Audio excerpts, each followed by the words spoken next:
Okay, everybody. Well, welcome again this evening, and we are back for webinar number 3 in our series on building your business in 2015 using PLR. And we are going to kind of continue on the same path that we've been on the last couple of days.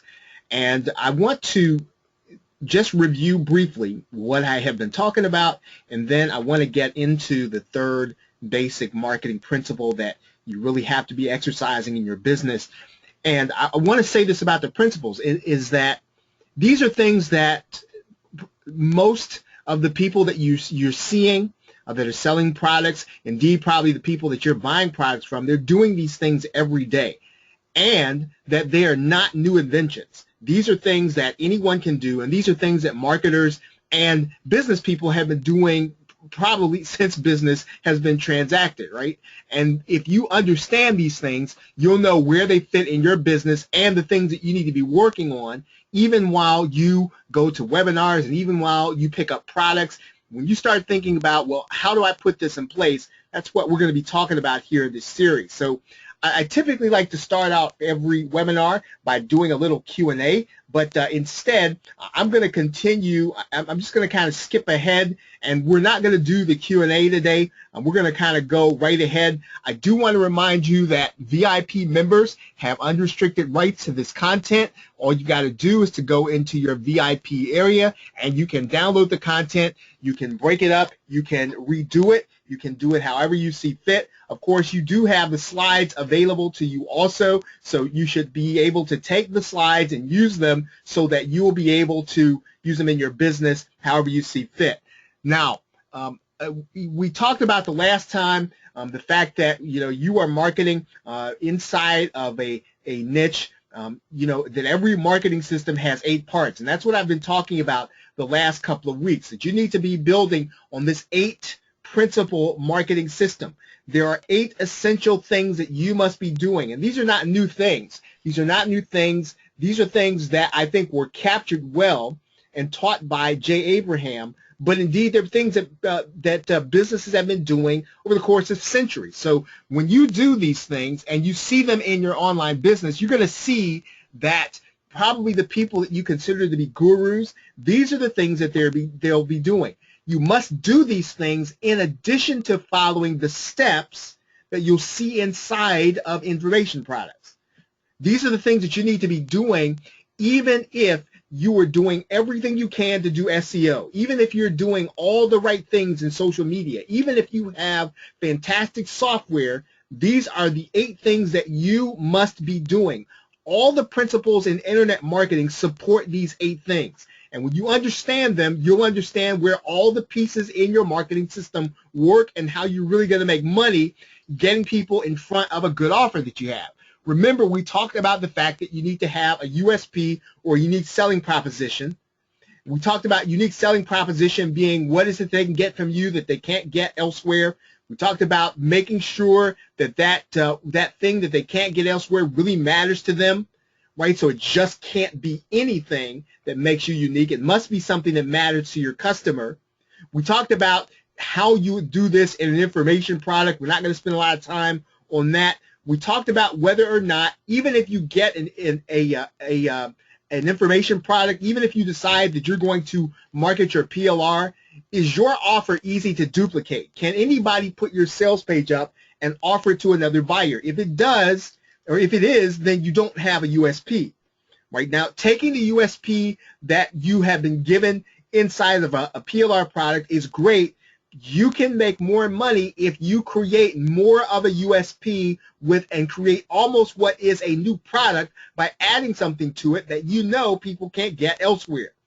Now, you need to always be thinking about areas where you have a competitive advantage as an information marketer. This is important. You need to work in areas where you have a head start. I'm going to tell you a secret, and this isn't going to always be the case, but I have found that a number of people who have had some success in internet marketing, phenomenal success, have had success in sales prior. Now, that doesn't mean that the only way you're going to have success in internet marketing is if you've had a sales background. That's not what I'm saying. I am saying, though, that people that have success quickly and who are able to do things almost by intuition tend to have a sense for the sales process and something that they've done beforehand. Now, that's not for you to fret about. You can certainly learn how to sell, but you need to think about where you have a competitive advantage. What do you know that others don't know? What can you bring to the table that others that cannot bring? Can you create something that buyers really want based on your knowledge that other people don't have? Look, if you've been working in a particular job for over a year, over 10 years, you have experience doing something. You know something I don't know, right? If I haven't done your job, if I haven't been in your industry, work when you can, whenever you can, where you have a competitive advantage. Now, I know that doesn't necessarily follow the advice that you typically get, that I typically get, to follow my passion. I'm going to say to you that if you can provide something to a customer that gives them value, you can find a way to be passionate about it. So again, work where you have and you're considered to have a competitive advantage. Now, we also talked about, in the case of this system, not just the USP, but exponential marketing. We talked about that the last time, and we talked about making sure that, when you do an offer or a one-time offer right after your initial offer, when somebody buys from you, you're trying to offer your customer additional value. You need to answer the question with an upsell or a cross-sell. What will make your customer enjoy their purchase more? What will help your customer enjoy their purchase faster? That's what you're doing when you put together a one-time offer, OTO, or an upsell. Can you make something more convenient for your customer? Can you give them DFY, or done for you services, or done for you products, so that once they buy your offer, they're going to be able to get into it faster and get the benefit faster? Now, the more relevant your upsell, right, or your cross-sell, the more likely it is that people are going to buy it. Now, you want to make it so crazy, right? You want to make it to be absolutely insane not to take your upsell, right? You want to make it to be so much of a no-brainer that people have to get it, right? Now, that doesn't mean that you have to take what should be one product and make it into two. That's not the idea. You want to give your customer the entire product, and then you want to start thinking about, okay, what can I give them that will help them to get into it, enjoy it faster, and enjoy it more? Now, and we went beyond that, and we talked about the fact that you want to think about doing this, and you have to do this, right? You have to think about giving your customer more value at every purchase, because that customer costs you time to get.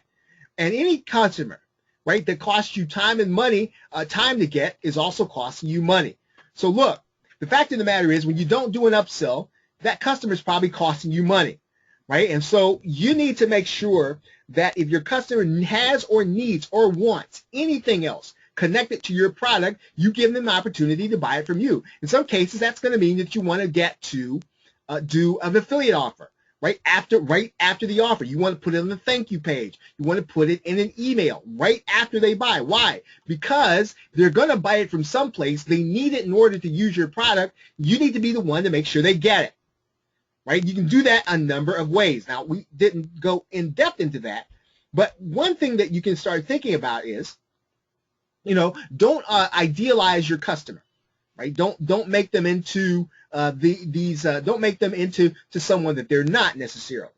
Your customer wants the easiest possible way to get the maximum benefit, right? That's the way we're wired as human beings. So they're not necessarily going to be interested in working hard. If you can make it easy for them, they'll probably be willing to pay you for it if you can provide the value to them, right? There's a fixed amount that your customer is going to spend, and you want to make sure they're spending it with you. Now, we talked about the fact that, in upsells, you can give them case studies, done for you graphics, content, features. You can give them development rights, autoresponder service, domain names and hosting instruction, all kinds of other things. And then we did an example inside of JVZoo. Now, I want to talk to you a little bit about, and I want to continue and just finish up this series about upsells.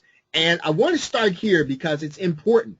Now, when you set up, right, when you set up your email campaign and you set it up so that the customer sees or they opt in or they get your email. Now, one thing is important to mention here.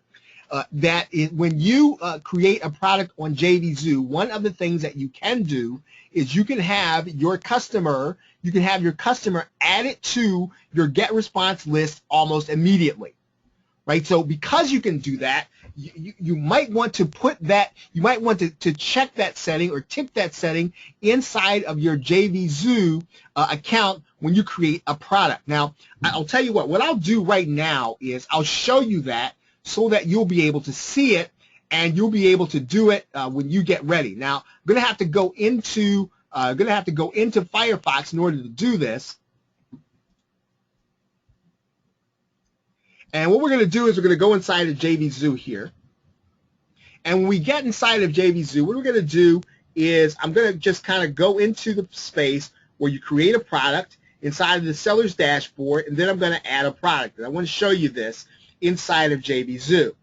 Now, when you come into this area right here, after you've created your product, here is the autoresponder integration, right? You can see that there, right? And so one of the things that you can do is you can add your buyer to your get response list. And more often than not, you want to do this. Now, understand something. What's going to happen is your buyer is going to get they're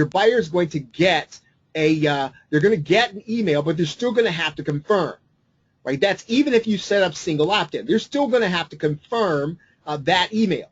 So you want to try to do what you can to get them to confirm that email when you can. And so one of the ways that you can do that is you have the ability to put some custom information inside of your checkout area. Now, I would suggest that you consider either putting a video in there or putting a web page in there, telling them to make sure to confirm their email and to give them some incentive to do that. Right? Make sure that they get a free gift. Make sure they know all they have to do is confirm their email so that they are added at the point at which they buy. Now, I'm going to tell you why that's important, because when we start talking about upsells, you want to make sure that the email they're getting, right, that first email, you want to give the buyer the opportunity to get your upsell if they didn't get it. Right? If they didn't get the upsell, you want to give them the opportunity to get it. Now, you might say, now, how am I even going to know if they got it? Well, one of the ways in which you can do that is you can do some form of email automation in order to do that. So in other words, and this might sound a little trickier, and it's not tricky as it sounds, right? Every time you have a buyer, and every time your buyer actually makes a purchase, you want to add them to a specific email. Now, the reason you do that is so that you can take a person off of your prospect list and put them on your buyer's list, right? And so that automated email that you can do inside of Aweber or GetResponse or any reputable company means that every time somebody joins a new list, you can have them taken off of another one, right? Now, that might have gone kind of fast. I want to say it to you again. So every time you add a person to a new list, right, you can have them taken off of another one, and you can have that automated. And so you want to do that and then make sure that each customer gets the opportunity to buy your upsell. Now, if they've already purchased it, they should be getting an email, right? They should be getting an email, and they should be added to a list that takes them off of a list where you are going to be sending them email about the upsell. In other words, if they bought the upsell, they should not get an email about the upsell. Right? You can do that inside of GetResponse. You can do that inside of Aweber. All you've got to use is the automation. Right? So make sure that customer gets the opportunity to get your upsell in that first email. Now, one of the other things you can do, of course, is you can give your customer the opportunity to get your upsell on your download page. So in other words, wherever they first enter, you've got them going into a membership site, or you have them going to a download page, you want to give them the opportunity on that or in that medium or on the page to buy the upsell, right? Give them another opportunity to get the value that you're offering. If you miss them, right, if you miss them, one of the reasons why you want to do a webinar is you want to give them even more value, and then you want to give them the opportunity once again to buy the upsell.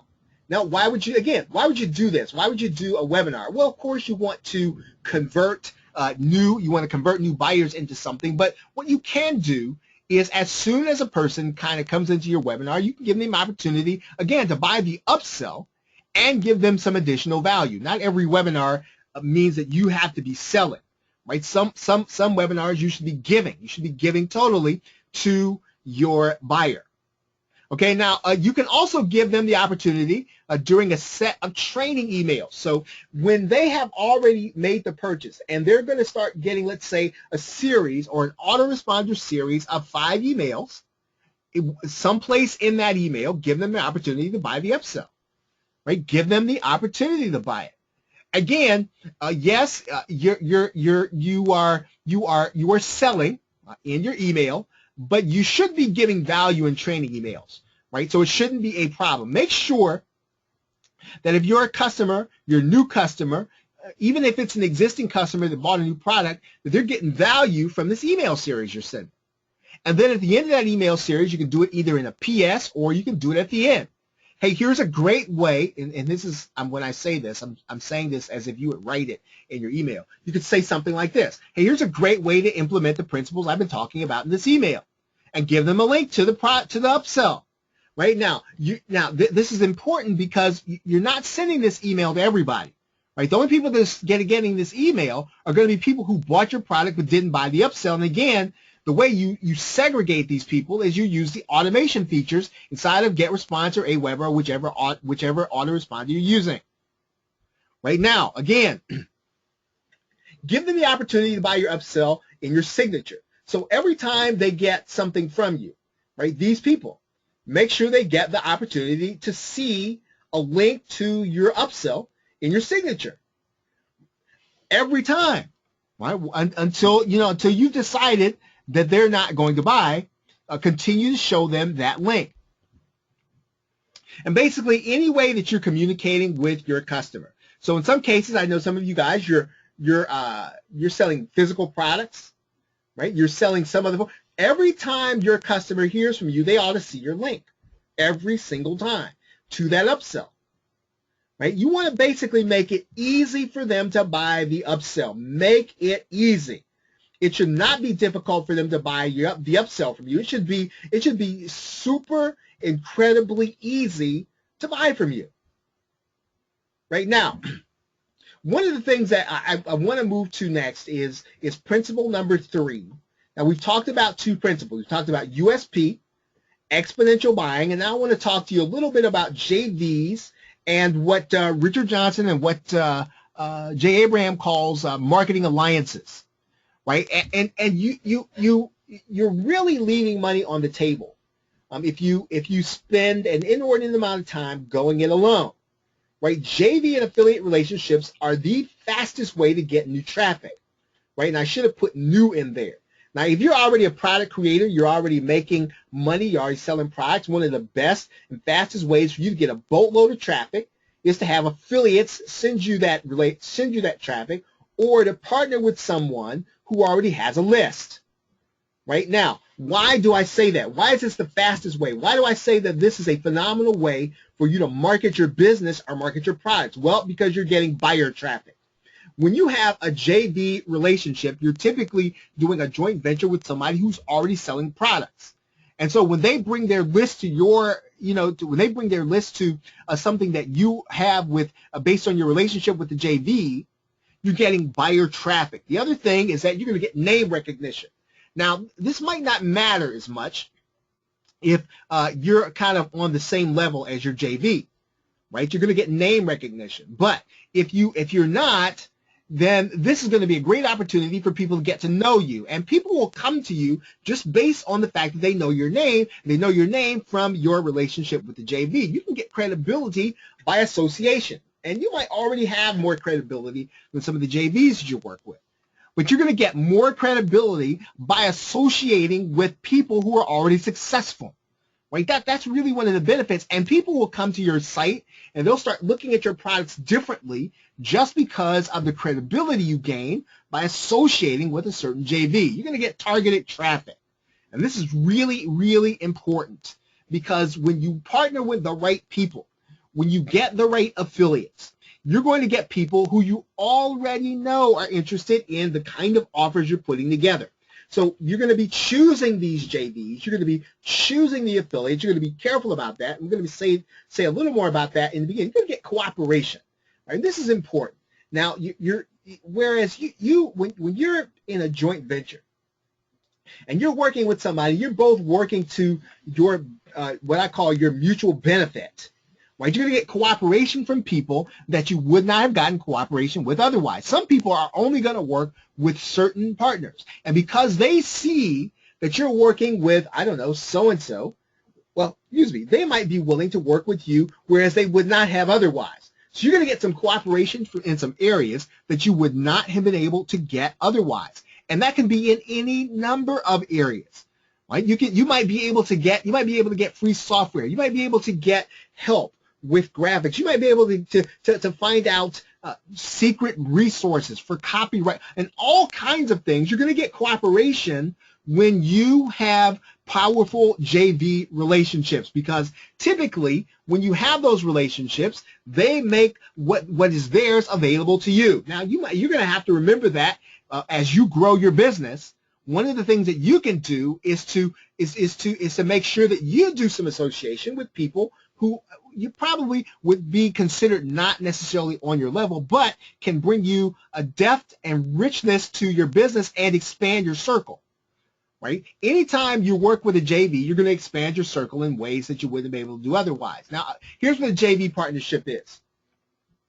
Now, a JV partnership basically means that you and I are working together to create something and sell it. That's basically what a JV relationship is. Right? You and I are putting out a product together. Now, one of the reasons why I like JV Zoo is they make it easy to do this.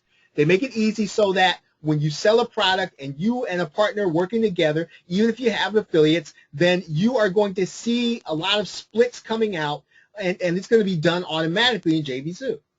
Right? That's one of the reasons why I like them. Now, an affiliate relationship is just like any other affiliate marketing relationship you have. You're getting a sales commission. You're paying a sales commission. So when you get an affiliate, right? When you sign up an affiliate, when you allow affiliate to promote your product, you are basically saying to them, I will give you a sales commission. When you sell an affiliate product to someone else, you are saying to them, when I sell something, please pay me a commission. Now, I'm going to tell you this about JV relationships. They're different than affiliate relationships. Now, an affiliate relationship is not, there's no commitment there. Right? Now, the worst that can happen in an affiliate relationship is that you don't get paid your commission. Right? That's the worst that can happen. The worst that can happen to you as a buyer or as a seller is you could get scammed, right, by an affiliate, but you're not going to lose anything that you wouldn't have gotten anyway. So I'm going to say that of the two, be careful about who you JV with. Right? Because that's everything. When you partner with somebody, you're deciding to split the workload. You're deciding to make sure that a project gets done, even if that person doesn't necessarily have the same skill set you have. You've agreed to work together to get it done. So JV partnerships, you want to make sure you're working with people that you can get together with and get something done and sold and on the market. Right? There are lots of people who are willing to talk with you and be willing to Skype with you and can really have a lot of knowledge. Right? I can say I've been in that position myself. I have a lot of knowledge, but sometimes you fall short in getting things done with this JV partner, and you need to have someone that when you're working with them, they're going to be working on the project. They're going to be working on getting something ready for sale. And you don't want to be in a position where you have a JV relationship. You're going to split the profit, but you're going to do most of the work. That's not the way you want this thing to go down. You don't have to be as discerning when you talk about choosing affiliates. You want to make sure that the person isn't a scammer, but they're not doing any work for you. They don't work for you. They're not your employee. Right? You're not the employee of the person who's a product creator when you decide you're going to promote their product. So you don't have to be you don't have to have a private executive looking at somebody you're going to be an affiliate with. Not just you need to do that for for a JV relationship, but you understand my point. Okay, you do have to be discerning with JV partners, not as much with affiliate relationships. And I'm going to say this in both cases, whenever possible, when you're working with a JV, whether or not you decide to create a product with someone or you decide to let somebody promote your product, it's always better to work with somebody that you know.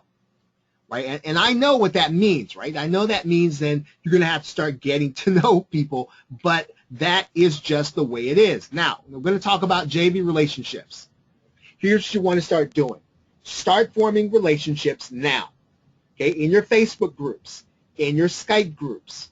And don't always pick the person who created the product, right? Get to know some of the people in the group.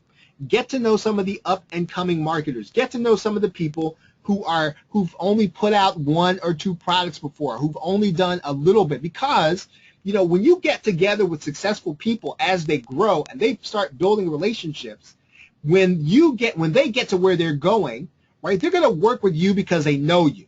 So start forming relationships with people now. And I can't say enough about this. There's Marketing Mayhem coming up in I think in March of this month.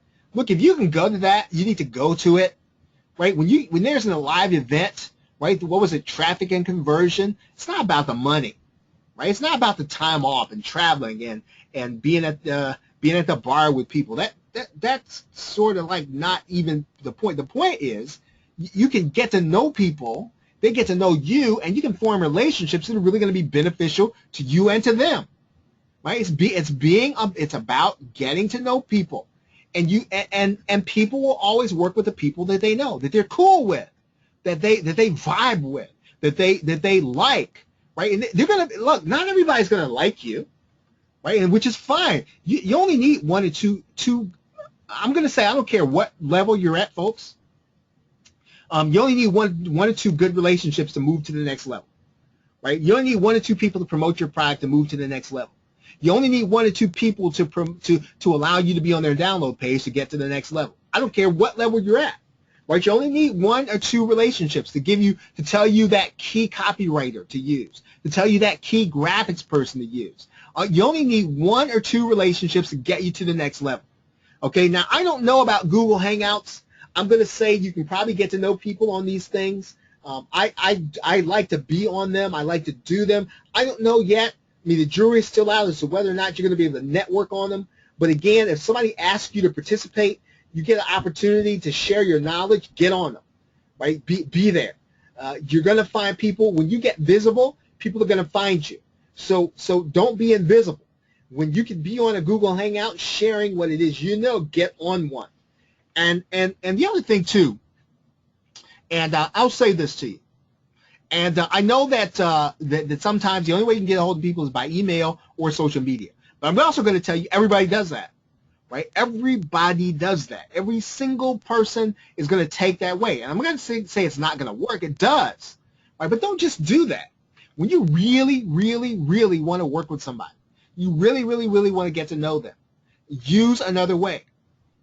Use another way. Use snail mail, whatever you have to do. Don't just use email or social media. And one of the things I say is that when you're looking for a JV relationship, you go first. So in other words, don't start going to a JV saying, well, I got this really great product and I'd be honored if you promote it, or I think it'll be a good fit with your. I mean, that's cool, and sometimes it does work. It really does. Right? If somebody doesn't know you and you come to them for the first time, you say, well, promote my product, right? And they're saying, who are you? Right? And it's not because they're trying to insult you. It's really because they just don't know you. And you and I both know, because we've been on the other side of this, that anytime you send out an email, you're going to get some people to unsubscribe, right? Aren't you? So that's what the JV's thinking too, right? The affiliates, they're thinking, well, is this person going to be worth me? Is it going to be worth me sending out this person's offer? Right? If I know people are going to unsubscribe, right? Is this going to be worth my time? So you want to make sure you get to know people so that you go first. You promote them first. Even if you have a little bitty list, you promote their list first, promote their product first, promote their service first, before you start talking about what it is you want from them. Give, give, give until you can give before you receive. Right? That's the way the saying goes. Give, give, give before you ever receive. Now I'm going to say that in terms of contact, here's some other things you want to start thinking about. You can send snail mail, right? You can purchase their product, right? And get into their body. You can do the buyer infiltration method. In other words, you can put a product on their download page. Now again, you still need to know them, but that's another way for you to get to know JVs. You can offer service, right? Or you can do, now one of the things that I like doing that I'm going to be doing in my local area, and something you can do if you like to in whatever your niche is. Consider doing a summit, right? And you get these awesome speakers that are willing to get before other people, and then you give them, and then you promote the living daylights out of the thing, right? So in other words, you're giving these people exposure. Right? You're giving them the opportunity to get before a lot of people, and then you're getting the people in front of them. And so what happens is they're going to be grateful to you, and when you call them up for a second time, or you're starting to look to them to promote something of yours, they're probably going to be open to it if you can get them in front of people. And you can do that when you do your own summit or your own seminar. You don't need permission to do a summit. Right? You don't need permission to do a seminar. If your niche is the weight loss niche, if your niche is the Atkins or low carb niche, you don't need permission to do a low carb seminar. You don't need permission to do a low carb summit, right? With 4 of the leading experts on low carb dieting. Don't need it. You can do whatever you want. And I'm going to suggest to you that when you can bring people together and you can promote a seminar, you're going to get all that other stuff we talked about, which is the credibility as well as the relationships that go along with it. Okay, now that's pretty much all that I really wanted to cover today with respect to relationships, and it's really a logical segment into list building, right? So when you start talking about leveraging relationships, I know that the problem with some of you who are listening right now is you can't see building a list because you don't really have a way of getting targeted traffic. And the idea of doing SEO and the idea of being on social media all day is just not cool. And so part of what you're going to need to do is you're going to need to get those bursts of traffic where people are going to be attracted to you based on their relationship with these other people who are influencers. Right, so I don't want to say that you're using them, but that's kind of you are sort of working with them, and you're leveraging, right? You're leveraging their celebrity, you're leveraging their knowledge, and you're doing that so that you can get these bursts of traffic to something that you're doing and getting them to opt in to your page.